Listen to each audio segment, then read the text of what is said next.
কবিতাৰ শিৰোনাম অচিনাৰ হাঁহি। অচিনাই হাঁহিলে আকাশখন ফৰকাল হৈ উঠে। ভাগৰুৱা বতাহজাক বাহনীখনলৈ গুচি যায়। শুই পৰে নৰনাৰী মহানগৰ অলিগলি ৰাজআলি। সপোনত দেখা পায় অচিনাৰ হাঁহি। অশোকৰ পিছত প্ৰথম অচিনাৰ হাঁহি। মানুহবোৰে কথা পাতে তাইৰ হাঁহিৰ কথা। অচিনাই হাঁহিলে কুকুৰে নেট জোকাৰি খেদি যায় শিয়াল।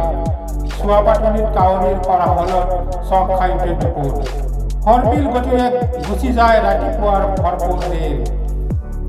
অচিনা হাঁহিলে ঘড়ীত সময় হয়, বাছত ওলমি পৰে মানুহ, ৰিক্সা ঠেলা চাইকেলেৰে ভৰি পৰে ৰাজআলি। স্কুল কলেজৰ শ্ৰেণীৰ ঘণ্টা বাজে ইমান দিন। অশোকৰ পিছত অচিনাই হাঁহিছে। তাই হাঁহিলে মানুহৰ হাঁহে ফৰকাল আকাশৰ ৰং। দূৰ দূৰণিলৈ বন্ধুলৈ চিঠি লিখো অচিনাই হাঁহিছে। পুৰণি অশোকৰ পষ্টাৰবোৰ ফালি পেলাও, চূণ দিও দেৱালত মচি পেলাও পুৰণি লেখা, ৰেডিঅ'ত জনাই দিওঁ এই খবৰ, বাতৰি কাকতত ছপাই দিওঁ অচিনাৰ হাঁহিৰ ছবি, দূৰদৰ্শনত তুলি ধৰো অচিনাৰ হাঁহি ভৰা মুখ। দেউতি দি লৈ যায় চৰাইবোৰ এই খবৰ, গছবোৰে হাঁহে, পথাৰবোৰ পাহাৰবোৰ শিলবোৰে হাঁহে।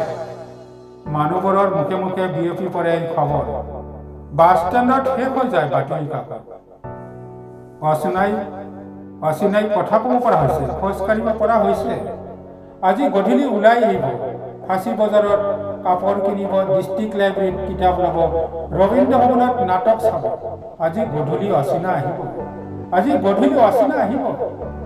তাই আহিলে মানুহবোৰ ৰাস্তাত থমকি ৰ'ব, চিটি বাছবোৰ অটো ৰিক্সাবোৰ তাইক বাট এৰি দিব। জ্বলি থাকিব সেউজীয়া ট্ৰেফিক লাইট। দোকানৰ পৰা মানুহবোৰ ওলাই আহিব, ফুটপাথত ভৰি পৰিব মানুহ। আৰু হয়তো নীলা চাদৰখন পিন্ধিয়ে অচিনা আহিব এজনী চঞ্চলা ছোৱালীৰ দৰে ৰাস্তাৰ মাজেৰে হাঁহি হাঁহি। মানুহবোৰে দলে চাই ৰ'ব অচিনাৰ হাঁহি। অচিনাই হাঁহিলে পৃথিৱী আৰু মই মাতাল হৈ পৰোঁ। কান্ধত কাণ থৈ দুয়ো ধলংকৈ ঘূৰি ফুৰো তাইৰ প্ৰেমৰ দাগি। অচিনা হাঁহিলে হৃদয়ৰ ঠন ধুই উঠে, গছ ফুলি উঠে, হাচনাহানা তগৰ চম্পা আৰু শেৱালি। গধূলিত ভৰি দিয়ে দুখৰ কৰণীলৈ প্ৰেমৰ মানি। অচিনাৰ হাঁহি।